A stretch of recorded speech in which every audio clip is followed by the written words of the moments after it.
High বন্ধুরা, welcome welcome welcome everybody, welcome Debarchana kitchen. তোমাদের জন্য কি সুন্দর একটা রেসিপি নিয়ে এসেছি, দেখো জিভে জল আসার মতো রেসিপি। এটা চিংড়ি মাছ দিয়ে ইঁচড় দিয়ে বিরিয়ানি। চিংড়ি মানে বেশ বড় চিংড়ি, গলদা চিংড়ি। এই বিরিয়ানিটা কিভাবে রান্না করেছি একদম নূতন পদ্ধতিতে। দেখো এখানে কি করেছি, আদা কুচিয়ে রেখেছি, রসুন পেঁয়াজ আর টমেটো কুচিয়ে রেখেছি আমি। এবার এদিকে কি করেছি, এদিকে আমি এই ইঁচড় আর আলু, ইঁচড় বড় বড় করে কেটে আলু আর ইঁচড় সিদ্ধ বসাতে দিয়ে দিয়েছি। এটাকে মাংসের মতো করে একটু সিদ্ধ করে নিতে হবে। এদিকে পেস্ট করার জন্য আদা রসুন আর টমেটো নিয়ে নিয়েছি। এটাকে এখন আমি পেস্ট করব। চিংড়ি মাছে নুন হলুদ মাখিয়ে রেখেছি সুন্দর করে। এবার চলো কড়াইতে তেল বসিয়ে দিলাম। তেল বসিয়ে দিয়ে প্রথমেই আমার কি কাজ দেখে নাও। আমি সবার আগে চিংড়ি মাছটা একটু ভেজে নিচ্ছি। যেহেতু মাছটা বড়, একটু ভালো করে ভাজতে হবে। মাছ দেখলেই তোমরা বুঝতে পারছো কত বড় মাছ। আগের দিন করেছিলাম, ছোট্ট ছোট্ট চিংড়ি হয়ে গেছিলো, তাই মেয়ের বায়না বড় বড় গলদা চিংড়ি দিয়ে করবে। তাই জ্যান্ত দেখে বড় বড় গলদা চিংড়ি নিয়ে এসেছি, সেইটা দিয়েই করছি। মাছগুলো সব ভেজে নেওয়া হয়ে গেছে। এদিকে আমি একটা হাঁড়িতে জল বসিয়ে দিয়েছি, দিয়ে জলটা আমার গরমও হয়ে গেছে। আর ওদিকে বাসমতি রাইস তো আমি অনেক আগে ভিজিয়েই রেখে দিয়েছিলাম। এর মধ্যে দিয়ে দিচ্ছি আমি তোমার এলাচের গুঁড়ো। এটাই আমার নূতনত্ব রান্না, দেখবে। লবণ দিলাম আর দিয়ে দিচ্ছি ভিনিগার, যাতে একটা ভাতের সঙ্গে আরেকটা ভাত না লাগে। দিয়ে এইবার আমি যে ভিজিয়ে রাখা চালগুলো জল ঝরিয়ে দিয়ে দিলাম জলের মধ্যে। আমি এর মধ্যে কোনো গরম মশলা দিলাম না, কিন্তু গুঁড়ো করা এলাচের গুঁড়ো দিলাম। হ্যাঁ, এতে যে কী স্বাদ হবে সে বলবার মতো না। আর একটু কিচ্ছু ফেলা যাবে না। ওই ভাতের মধ্যে গোটা গোটা মশলা দিয়ে দিলে ফেলা যায় অনেক কিছু, আর এটা ফেলা যাবে না। যত ফুটবে তত এর সঙ্গে সেন্ট হবে ভাতের, সেই সেন্ট লেগে থাকবে। তোমরা করে দেখো আমার মতো করে। আর আমি একেবারে কমও করছি না, দেখো 1 কেজি চাল আছে এখানে, বেশ অনেকটাই করছি। বারে বারে ভাতটা আমাকে দেখতে হচ্ছে। ভাত কিন্তু আমি কোনো শক্ত রাখবো না, এখানে কোনো 80% বলে কিছু নেই। ভাত যেই সিদ্ধ হয়ে যাবে সেই নামিয়ে দেবো, বেশি সিদ্ধ হবে না। মানে ভাত টিপে দেখতে হবে সিদ্ধ হয়ে গেছে, ব্যাস সঙ্গে সঙ্গে নামিয়ে আমি জল ঝরাতে দিয়ে দিয়েছি। এদিকে ইঁচড় আর আলু সিদ্ধ করে নিয়েছি। আবার কড়াইতে আমি এখন তেল দিয়ে দিলাম, পেঁয়াজগুলো দিয়ে দিচ্ছি তেলের মধ্যে। আগে পেঁয়াজগুলো একটু ভেজে নেব। কোনো বেরেস্তার জন্য আমি পেঁয়াজ ভেজে তুলব না, এখানে কোনো বেরেস্তা লাগবে না। আমি এইভাবে বিরিয়ানি রান্না করলে সব পাগলের মতো বলে ওইভাবে বিরিয়ানি খাবো আমরা। পেঁয়াজগুলো যতক্ষণ ভালো করে ভাজা না হবে, এর মধ্যে আমি একটু লবণ দিয়ে দিলাম। আবার আর একটু ওই গোলমরিচের, মিথ্যা কথা বলছি কেন, এলাচের গুঁড়ো দিয়ে দিলাম। ভুলে যাই বন্ধুরা মাঝে মাঝে, মাথার মধ্যে নানান রকম টেনশন থাকলে আর এই গরমে আমাকে কাহিল করে দেয়।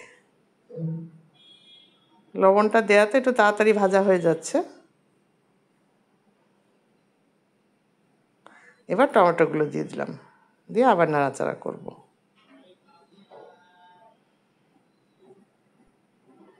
এবার দিয়ে দিলাম ওই পেস্ট করে রাখা যে মশলাগুলো, আদা রসুন আর টমেটো, সেই পেস্টটা এবার এর সঙ্গে দিয়ে মিক্সির বাটিটা একটু ধুয়ে জল ঢেলে দিলাম। দেখো আমি কিন্তু কোনো কালার ব্যবহার করিনি বন্ধুরা, করবও না, তবু রং দেখো। এবার দিয়ে দিলাম টক দই। এটা পরিমাণ মতো দেবে, যেটুকু তোমার রান্নার পরিমাণ থাকবে সেই বুঝে দেবে। আমি এখানে 4 চামচ মতো দিয়ে দিয়েছি টক দই। দিয়ে খুব করে নাড়াচাড়া করতে হবে। এখন দিয়ে দিলাম চিনি, ব্যাস।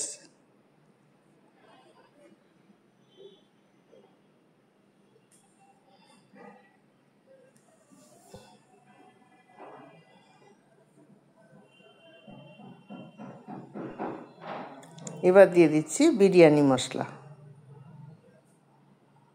আমি ছোট প্যাকেটের একটা প্যাকেট দিয়ে দিলাম বিরিয়ানি মশলা, তারপরে আবার দেব, এখন না, সেটা দেরি আছে। এবার দিয়ে দিলাম আমার সিদ্ধ করে রাখা ইঁচড় আর আলু, দিয়ে এটাকে একটু নাড়াচাড়া করব যাতে মশলাটা এর মধ্যে যায়।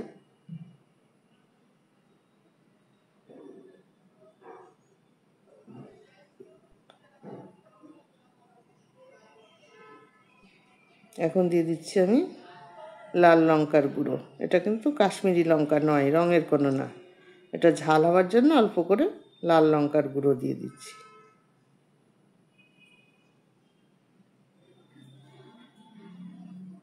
এবার দিয়ে দিচ্ছি আর একটু লবণ। সিদ্ধর সময় লবণ দিয়েছিলাম, আবার ভাতেও লবণ আছে, যার জন্য বেশি লবণ লাগবে না, পরিমাণ মতো লবণ দিয়ে দিলাম।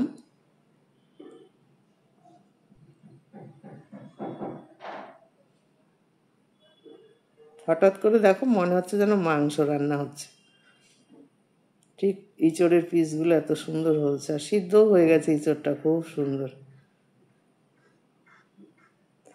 এবার আমি ওই বাটিটা ধুয়ে জল দিলাম, খুব বেশি জল দেওয়ার দরকার নেই, যেহেতু সব আমার আগে আগে সিদ্ধ করে নিয়েছি, আর এতে তো বেশি ঝোল রাখবো না, গায়ে গায়ে ঝোল রাখবো। কালারটা কিন্তু দারুণ এসছে, এখানে আমি কোনো কালার ব্যবহার করিনি, তোমরা তো দেখেই বুঝতে পারছো,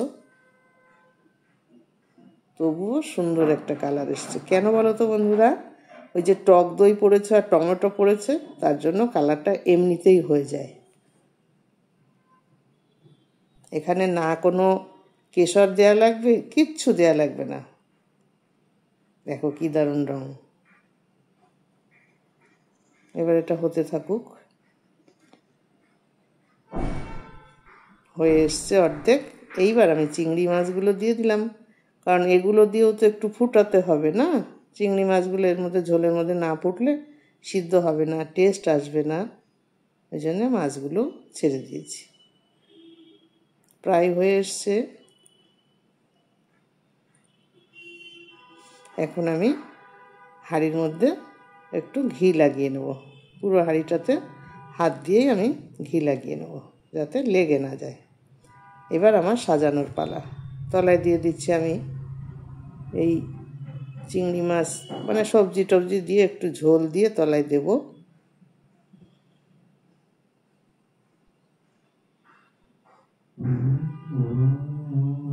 মাছগুলো উপরে দিয়ে দিই, মাছ আর আলু, নইলে তলার দিকে যদি গলে যায়।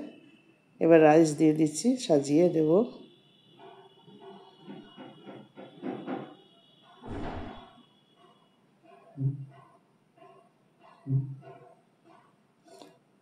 আবার দিয়ে দিচ্ছি।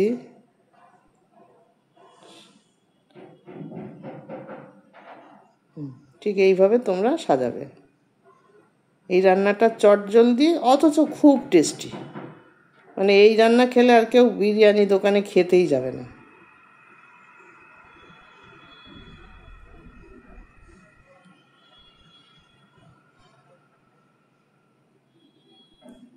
এখন আমি দিয়ে দিচ্ছি একটু ঘি, দেখলে তো ঠিক মিডিলের এতে আমি ঘি দিচ্ছি, প্রথমটাতে দিইনি কিন্তু। আর দিচ্ছি একটু বিরিয়ানি মশলা, সেটা তোমাদের বলে দিলাম, তোমরা ঠিক এই টাইমটা দেবে ঘি আর বিরিয়ানি মশলা। এবার আবার আমার মাছ আলু ইঁচড় দিয়ে দিচ্ছি, গ্রেভিটা যেটুকু ছিল সব এবার দিয়ে দেবো একবারে। যেহেতু দুবার রাইস দেওয়া হয়ে গেছে, এবার দিয়ে 3বার রাইস দেওয়া হবে, 3বারে আমি পুরোটা রাইস দিয়ে দিচ্ছি। এখন আমি আবার একটু ঘি দিয়ে দিচ্ছি, এইবার বিরিয়ানি মশলাটা দিয়ে দিচ্ছি। দেখো কোনো রং ব্যবহার করেছি বন্ধুরা। আর একটা কথা বলে রাখি, এটার পর তোমরা একটু খোয়া ক্ষীর দিয়ে দেবে। এখন আমি দিয়ে দিচ্ছি গোলাপ জল আর কেওড়ার জল।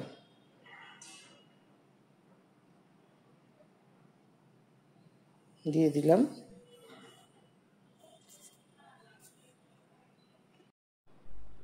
আতরটা দিয়ে দিচ্ছি বন্ধুরা, তোমাদের দেখানো হয়নি। এবার এই গামলার মধ্যে জল ফুটবে আস্তে আস্তে করে, আর এই হাঁড়িটা এরপরে বসিয়ে দিলাম, দিয়ে এখন এটা দমে বসাতে দিয়েছি। হ্যাঁ দেখো কত সুন্দর হচ্ছে। শুধু একটা জিনিস আমার ঘরে ছিল না, খোয়া ক্ষীর, তোমরা এরপরে একটু খোয়া ক্ষীর দিয়ে নেবে, দেখবে কি অপূর্ব টেস্ট হবে। দেখো বন্ধুরা, আমি কোনো রং ব্যবহার করেছি? কিচ্ছু ব্যবহার করিনি, অথচ দেখো কি কালার এসছে। দেখো সাজিয়ে দিয়েছি, কি কেমন লাগছে? নিশ্চয়ই ভালো লাগছে। তাহলে ভালো লাগলে এইভাবে করে খেয়ে কেমন হয় আমাকে জানাবে। লাইক শেয়ার কমেন্টস করতে একদম ভুলবে না।